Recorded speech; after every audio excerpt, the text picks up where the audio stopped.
It all started on what was supposed to be a quiet Saturday morning. I was sipping coffee on my porch, watching the sun rise over the hills, when I noticed something off. My dog, Max, was missing. So was my teenage son, Ethan. At first, I thought, maybe they'd gone for a walk together, like they sometimes did. But the minutes turned into hours, and there was no sign of either of them. Calls went unanswered. Messages stayed unread. That gut feeling every parent dreads started creeping in, and then it hit hard. By noon, I'd reported them missing. But as the sheriff of this county, I wasn't going to wait around for someone else to do the digging. I had access to more tools than most, and I used every one of them. Traffic cams, cell pings, neighbors' doorbell footage, pulled it all. What I found made my blood run cold. A black van, one we'd seen in connection with recent HOA security patrols, had been parked outside my home just before dawn. That van wasn't part of any official operation. In fact, it wasn't registered with any known company. It vanished just as quickly as it appeared. Then came the shocking discovery.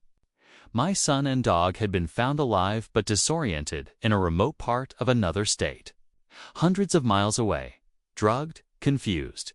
No memory of how they got there. It was like something out of a movie, except this was real and personal. The deeper I looked, the more twisted it got. The HOA, the very group that was supposed to keep our neighborhood safe, was hiding something big. But what they didn't know was that they had picked the wrong family. Because I'm not just a dad. I'm the sheriff. And I'm coming for answers. Max and Ethan were found by a couple on a hiking trail in Utah barefoot, dazed and barely speaking. When local authorities scanned Ethan's ID, it flagged my name and badge number. That call hit me like a freight train. My kid and dog, dumped across state lines, left to wander the woods like they were trash. And no clear reason why. The thing is, we'd had run-ins with the HOA before. I'd questioned some of their sudden security upgrades, like the random surveillance cameras popping up on private property or their unlicensed patrol units cruising the neighborhood at night. They always brushed me off, saying it was for community safety. But something always felt ... off, especially with their president. Rick Dalmont. Guy had that forced smile, the kind that doesn't reach the eyes. He never liked being told no, especially by someone in uniform. Neighbors had whispered about strange noises late at night, packages disappearing, pets going missing. One even claimed she saw someone sneaking around in HOA-branded gear after midnight. Most people dismissed it as paranoia. Now, I wasn't so sure. Back at home, I started piecing together the timeline. The van, the surveillance blind spots, the gaps in patrol logs. It was like someone had carefully planned this. It's not a random act, a message. But why target Ethan? Why Max? Something deeper was going on behind those clean lawns and friendly community emails. And if the HOA really had something to do with this, they clearly didn't think I'd fight back. But they forgot who they were dealing with.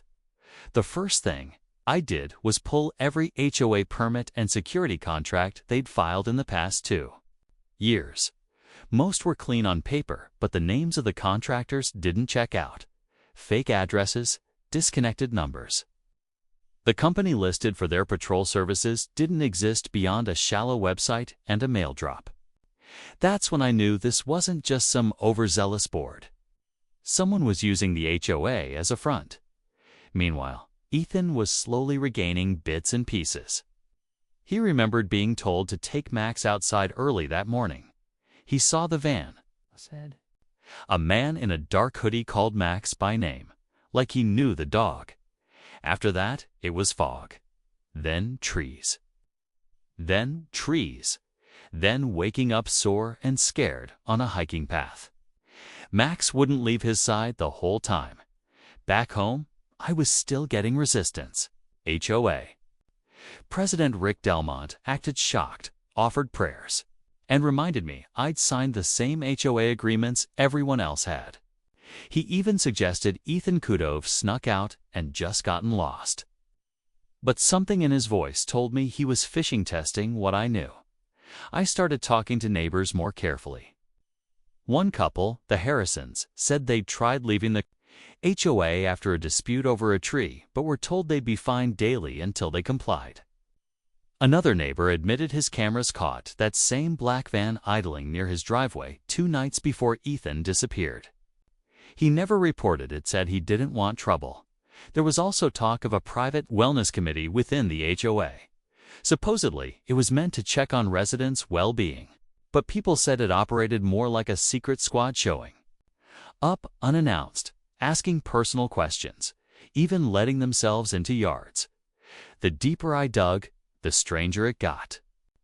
This wasn't about rules or property lines anymore. It felt like control, surveillance, fear masked as order. And somehow, Ethan and Max had become part of whatever twisted game they were playing. But I wasn't playing. I was investigating, quietly, carefully. And every day I got closer to the truth. Someone was watching me too. By the end of that week, I was running on fumes, barely sleeping, constantly looking over my shoulder. I'd set up hidden cameras around the house, checked every inch of my cruiser for tracking devices, and kept Ethan home from school. Even Max wouldn't sleep unless he was curled up at Ethan's feet. Every sound outside had me reaching for my sidearm. Then I found it. Small device, tucked into the wiring behind our breaker, box hidden so well it would have gone unnoticed. For years, audio only. Someone had been listening in, watching us from within.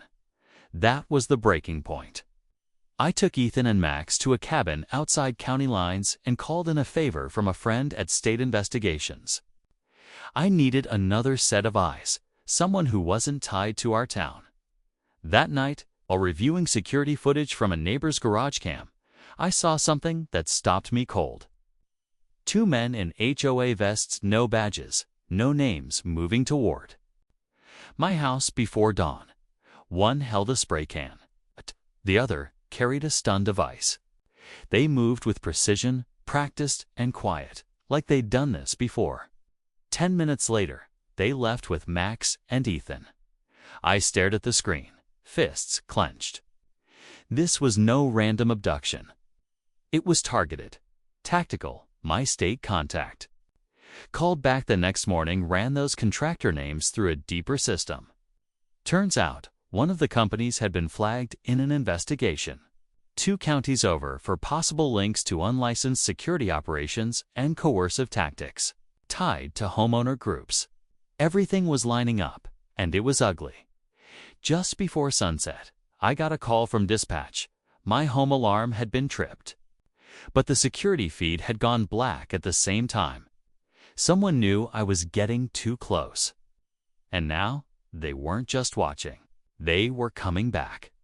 I raced back home, heart pounding, sirens off. The road was quiet, too quiet for that hour. As I pulled up, I saw the front door wide open, no signs of forced entry. Lights still on. Nothing missing, just a single envelope left on the kitchen counter. No return address. Inside was a photo. Ethan, at school. Taken from across the street just 2 days earlier. On the back, a message in sharp black ink. "Back off, Sheriff. You don't want to know who we work for." That line changed everything. This wasn't just about an overreaching HOA anymore. Someone else was backing them, someone bigger. Possibly someone inside law enforcement or county-level administration. It would explain why my earlier requests for warrant support and deeper subpoenas kept stalling. Why files kept going missing from the shared servers. Someone was pulling strings from the inside. Keeping things quiet, I made the call to my deputy, Carla, the only one I trusted fully.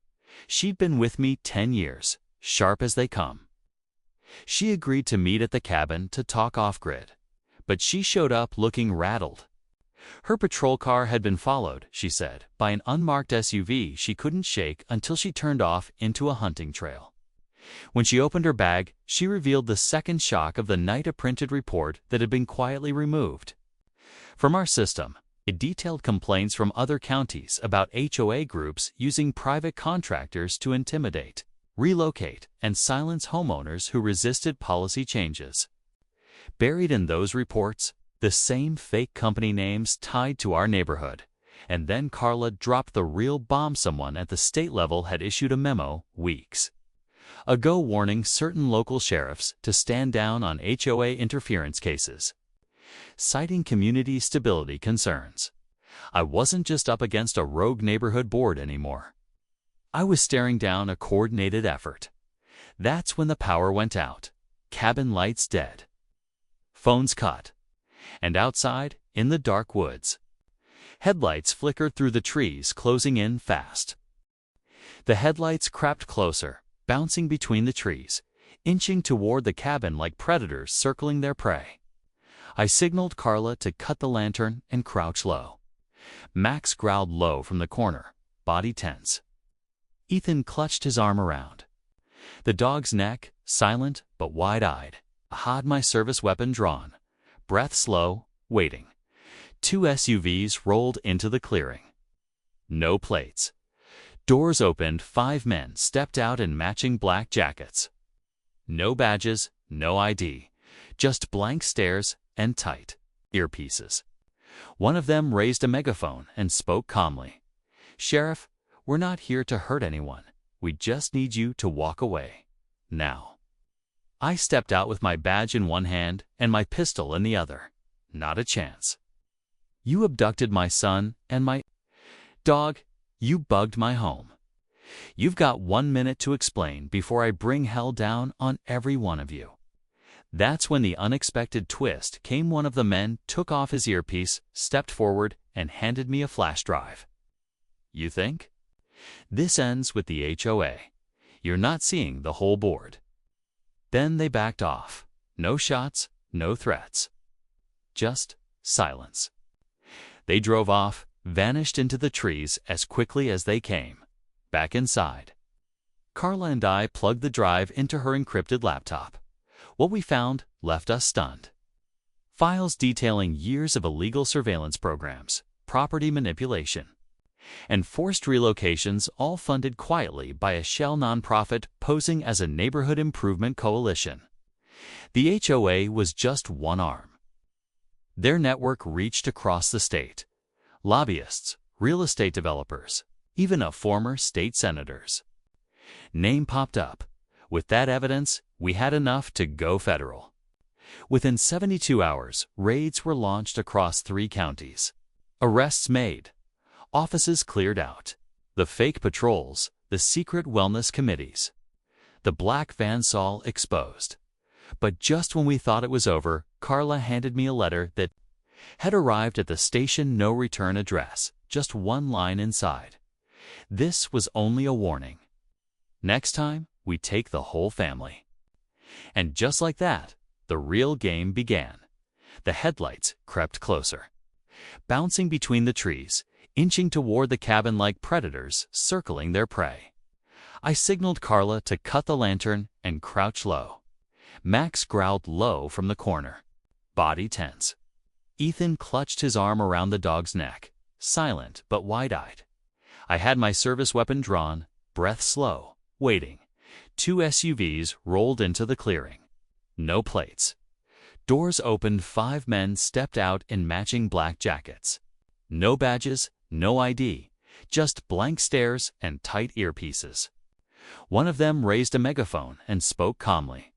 "Sheriff, we're not here to hurt anyone. We just need you to walk away. Now." I stepped out with my badge in one hand and my pistol in the other. Not a chance. "You abducted my son and my dog. You bugged my home. You've got 1 minute to explain before I bring hell down on every one of you." That's when the unexpected twist came. One of the men took off his earpiece, stepped forward, and handed me a flash drive. "You think? This ends with the HOA. You're not seeing the whole board." Then they backed off. No shots, no threats.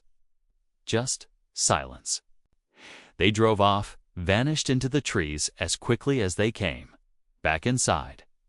Carla and I plugged the drive into her encrypted laptop. What we found left us stunned. Files detailing years of illegal surveillance programs, property manipulation, and forced relocations, all funded quietly by a shell nonprofit posing as a neighborhood improvement coalition. The HOA was just one arm. Their network reached across the state. Lobbyists, real estate developers, even a former state senator's name popped up. With that evidence, we had enough to go federal. Within 72 hours, raids were launched across 3 counties. Arrests made. Offices cleared out. The fake patrols, the secret wellness committees, the black vans all exposed. But just when we thought it was over, Carla handed me a letter that had arrived at the station no return address. Just one line. Inside, this was only a warning. Next time, we take the whole family. And just like that, the real game began.